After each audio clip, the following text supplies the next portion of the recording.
Bienvenue dans ma calèche, messieurs, dames. Je vous présente mes chevaux, Suzy à gauche, Mickey à droite.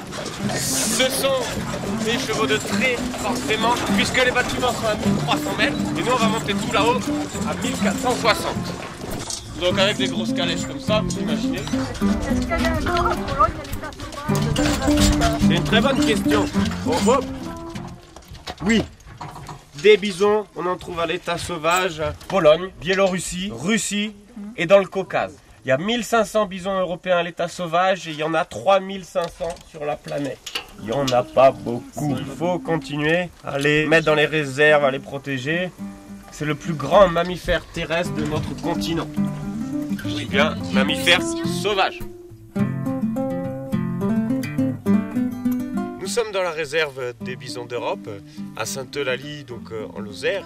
Les forêts de la Margeride ont un biotope qui va ressembler aux forêts polonaises, biélorusses, où le bison, au fil des années, est venu se réfugier, où il a trouvé le seul endroit pour vivre.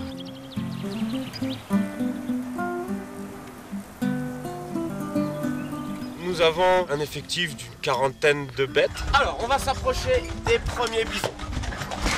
Le bison européen, il vit dans la forêt. Ça, c'est très important, puisque c'est pour ça que sa morphologie a changé.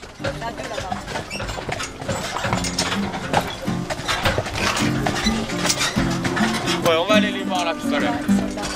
Nous allons pouvoir nous approcher de ces animaux à l'aide de chevaux. Regardez là-bas, il y a les bébés. Les chevaux, étant des herbivores, ne dérangent pas la vie du bison dans ses pâtures et dans sa forêt. Donc on va pouvoir vraiment être au contact de l'animal. Et quand le temps le permet, et surtout l'hiver, on va utiliser des traîneaux. L'hiver, la Margeride va prendre un caractère totalement différent, très rude, très sauvage. C'est très souvent enneigé. Donc on va poser nos calèches et on va sortir les traîneaux. On se retrouve un petit peu plus bas, donc beaucoup plus proche. On se rend vraiment compte de leur taille réelle.